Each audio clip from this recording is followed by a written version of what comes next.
This is a story of persuasion. Set in a degraded landscape, a community was encouraged to rehabilitate their damaged lands to become not only productive, but an inspiring example to the surrounding villages. Pana is a village located in the area of Sanggau, in West Kalimantan, Indonesia. While originally lowland rainforest, over the past decades, this has been cleared, mainly for shifting agriculture.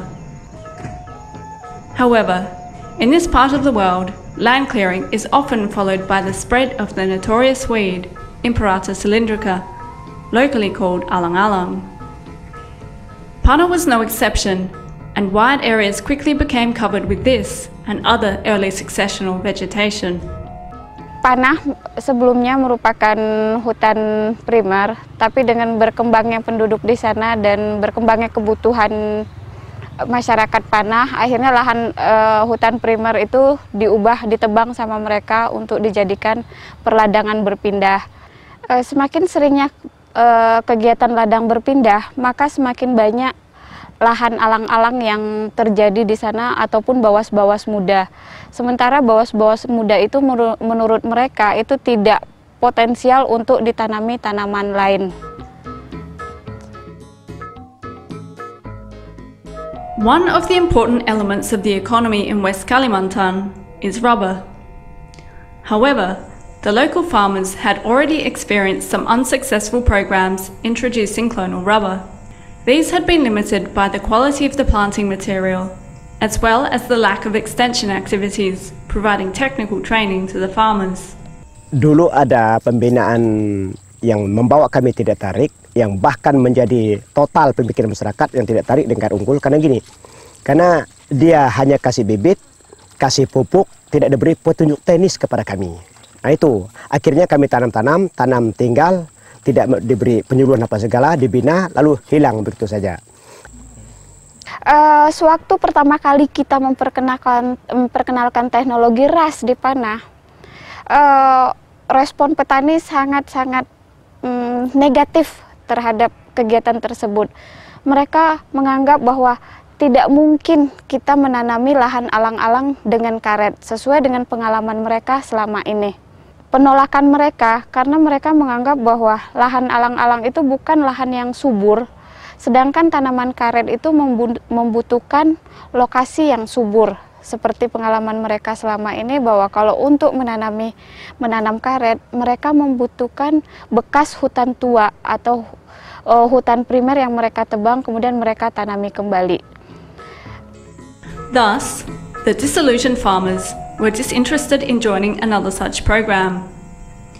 From the degraded state of the landscape and the lack of past success, restoring the area to productivity seemed to be a mission impossible. Not everyone was convinced that the situation was a hopeless one. The World Agroforestry Centre, also known as ICRAF, has a mission to conduct research that helps developing country farmers to use trees on their farms to improve their lives and their environment. They call these trees of change. The staff in the Sanggau field office had a vision of such a change in Pana. Tahun 95-96, kita mencoba teknologi ras di beberapa desa selain Panah. Kemudian kami berpikir bahwa Panah juga berpotensi untuk diperkenalkan teknologi ras. Kenapa dikatakan berpotensi di sana? Karena Panah merupakan tempat tertinggi di Sanggau dan merupakan daerah tangkapan air. Selain itu, penghasilan utama dari masyarakat Panah adalah berasal dari karet lokal. Kemudian mereka juga merupakan sumber penghasil buah-buahan terbesar di Sanggau, terutama durian. So, together with CIRAD, a French research and development institution, ICRAF invited the farmers to explore together the potential for creating rubber agroforestry systems in the alang-alang areas. In 2001, 10 farms agreed to establish trial demonstration plots in their fields. Pendekatan yang kami lakukan untuk memperkenalkan teknologi ras seiring dengan penolakan yang dilakukan oleh petani tadi, maka kami mencoba mencoba mendekati petani dengan cara bahwa, ayo kita melakukan penelitian bersama. Kami datang bukan sebagai guru, bukan sebagai orang yang lebih pintar dari bapak-bapak, tapi ayo mari kita mencoba belajar bersama, meneliti bersama, mengamati bersama. Bisakah lahan alang-alang itu kita ubah menjadi kebun karet?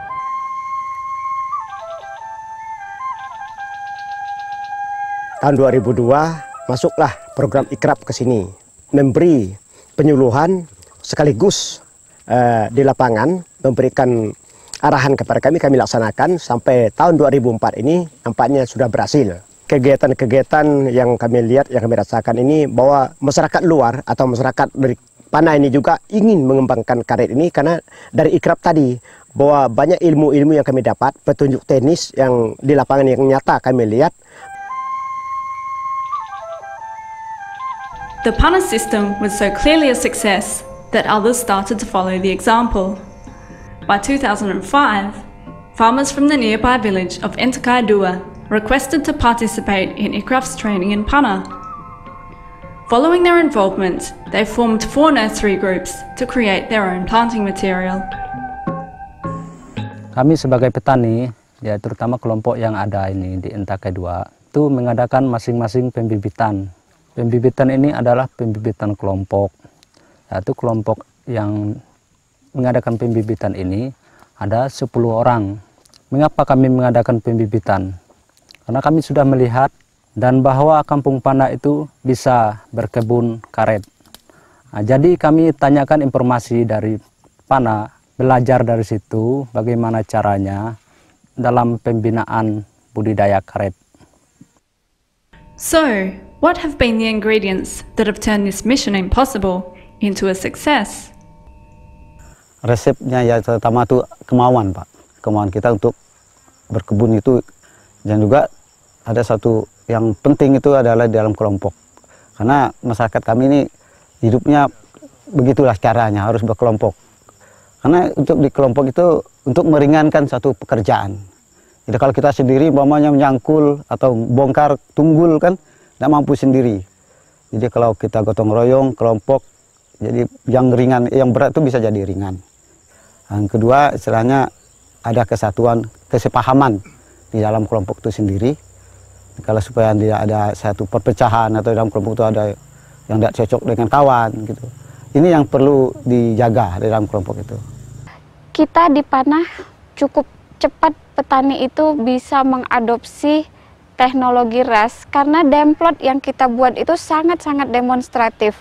Kenapa saya katakan sangat demonstratif? Karena demplot itu berada di pinggir jalan.